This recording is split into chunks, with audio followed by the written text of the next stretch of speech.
Hola, ¿qué tal, compañeros y maestra? Hoy les vengo a hablar acerca de la articulación de la cadera y rodilla. La articulación de la cadera o articulación coxal es una enartrosis formada por la cabeza del fémur y el acetábulo del hueso coxal. Tenemos 7 componentes anatómicos. 1. La cápsula articular. 2. Ligamento iliofemoral. 3. Ligamento pubofemoral. 4. Ligamento isquiofemoral. 5. Ligamento de la cabeza del fémur. 6. Rodete acetabular. Y 7. Ligamento transverso del acetábulo. Como primero tenemos la cápsula articular. Es una cápsula muy densa y fuerte que se extiende desde el borde del acetábulo hasta el cuello del fémur. Con sus ligamentos accesorios es una de las estructuras más fuertes del cuerpo. La cápsula articular consta de fibras circulares y longitudinales. Las fibras circulares constituyen la zona orbicular, forman un collar alrededor del cuello del fémur. Los ligamentos accesorios conocidos como ligamento iliofemoral, ligamento pubofemoral y ligamento isquiofemoral refuerzan las fibras longitudinales de la cápsula articular. El segundo es el ligamento iliofemoral. Es una porción engrosada de la cápsula articular que se extiende desde la espina ilíaca anteroinferior del hueso coxal hasta la línea intertrocantérica del fémur. Se considera que este ligamento es el más resistente del cuerpo y evita la hiperextensión del fémur en la articulación de la cadera durante la estancia del pie. Como tercero tenemos el ligamento pubofemoral. Es una porción engrosada de la cápsula articular que se extiende desde la zona púbica del borde del acetábulo hasta el cuello del fémur. Este ligamento impide la hiperabducción del fémur en la articulación de la cadera y fortalece la cápsula articular. Como cuarto tenemos el ligamento isquiofemoral. Es una porción engrosada de la cápsula articular que se extiende desde la pared isquiática del acetábulo hasta el cuello del fémur. Este ligamento se relaja durante la aducción, se tensa durante la abducción y fortalece la cápsula articular. Como quinto tenemos el ligamento de la cabeza del fémur. Es una banda triangular plana que se extiende desde la fosa del acetábulo hasta la fosita de la cabeza del fémur. Este ligamento suele contener una pequeña arteria que irriga la cabeza del fémur. El sexto es el rodete acetabular, el reborde fibrocartilaginoso unido al borde del acetábulo que aumenta la profundidad de este. Como consecuencia, la luxación del fémur es infrecuente. El séptimo es el ligamento transverso del acetábulo.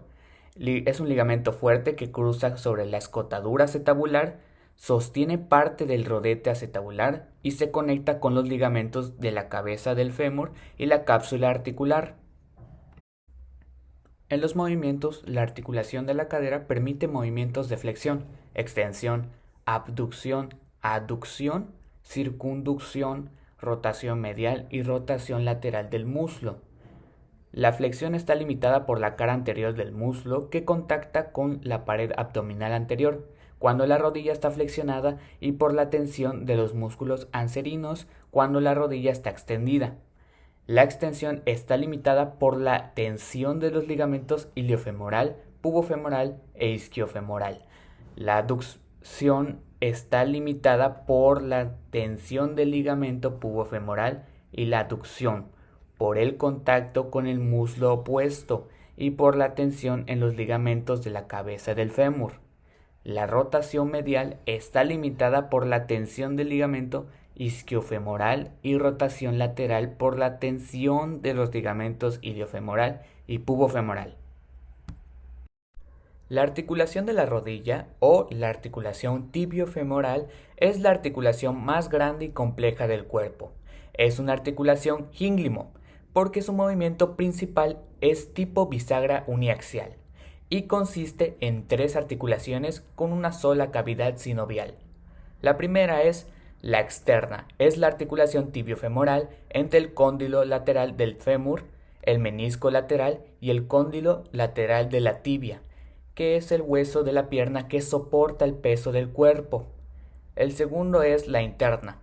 Es la articulación tibiofemoral entre el cóndilo medial del fémur, el menisco medial y el cóndilo medial de la tibia. El tercero es la articulación femororotuliana, es intermedia y se encuentra entre la rótula y la superficie rotuliana del fémur. Como componentes anatómicos tenemos la cápsula articular, que es una cápsula independiente incompleta que une los huesos de la articulación de la rodilla. La vaina ligamentosa que rodea la articulación consiste en su mayor parte en tendones de músculos o en sus expansiones. Sin embargo, se encuentran algunas fibras capsulares que conectan los huesos de la articulación. En el segundo tenemos los retináculos rotulianos medial y lateral, que son tendones fusionados de la inserción del músculo cuádriceps femoral y la fascia lata, que refuerzan la superficie anterior de la articulación. En el tercero tenemos el ligamento rotuliano, es continuación del tendón común de inserción del músculo cuádriceps femoral, que se extiende desde la rótula hasta la tuberosidad de la tibia. Este ligamento también refuerza la superficie anterior de la articulación. La cara posterior del ligamento está separada de la membrana sinovial de la articulación por una almohadilla adiposa infrarrotuliana. En el cuarto tenemos el ligamento popliteo oblicuo, que es el ligamento ancho y plano que se extiende desde la fosa intercondylea y el cóndilo lateral del fémur hasta la cabeza y el cóndilo medial de la tibia.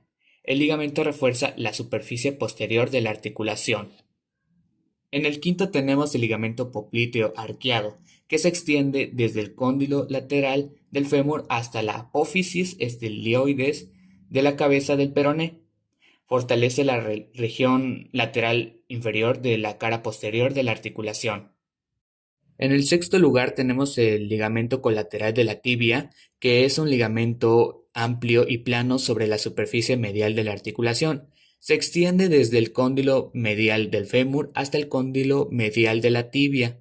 Los tendones de los músculos sartorio, recto, interno y semitendinoso, que refuerzan la cara medial de la articulación, cruzan el ligamento. El ligamento colateral de la tibia está unido con firmeza al menisco medial. En último lugar tenemos el ligamento colateral del peroné. Es un ligamento redondo fuerte sobre la superficie lateral de la articulación. Se extiende desde el cóndilo lateral del fémur hasta la cara lateral de la cabeza del peroné. Refuerza la cara lateral de la articulación.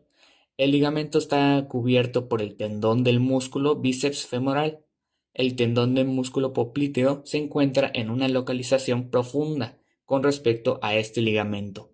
En el octavo lugar tenemos los ligamentos intercapsulares, que son los ligamentos dentro de la cápsula que conectan la tibia y el fémur. Los ligamentos cruzados anterior y posterior se denominan así por sus orígenes en relación con el de la región intercondylea de la tibia. Desde sus orígenes se cruzan en trayectoria hacia sus destinos sobre el fémur. En este tenemos el ligamento cruzado anterior que se extiende en dirección posterolateral de un punto anterior en el área intercondylea de la tibia hasta la cara posterior de la superficie medial del cóndilo lateral del fémur. También tenemos el ligamento cruzado posterior que se extiende en dirección anteromedial desde una depresión en el área intercondylea posterior de la tibia y el menisco lateral hasta la superficie anterior de la cara lateral del cóndilo medial del fémur. En el noveno lugar tenemos los discos articulares, que son los meniscos. Son dos discos de fibrocartílago entre los cóndilo tibial y femoral que ayudan a compensar las formas irregulares de los huesos y a la circulación del líquido sinovial. En este tenemos el menisco medial, que es la pieza semicircular del fibrocartílago en forma de C.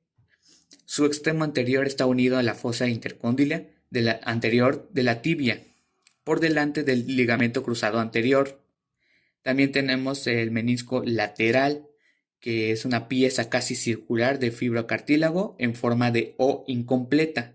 Su extremo anterior se une por delante con la eminencia intercondylea de la tibia y por fuera y por detrás con el ligamento cruzado anterior.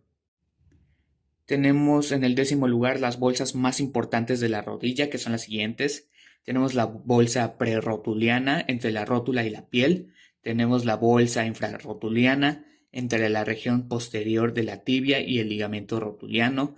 Tenemos la bolsa suprarrotuliana entre la zona inferior del fémur y la superficie profunda del músculo cuádriceps femoral.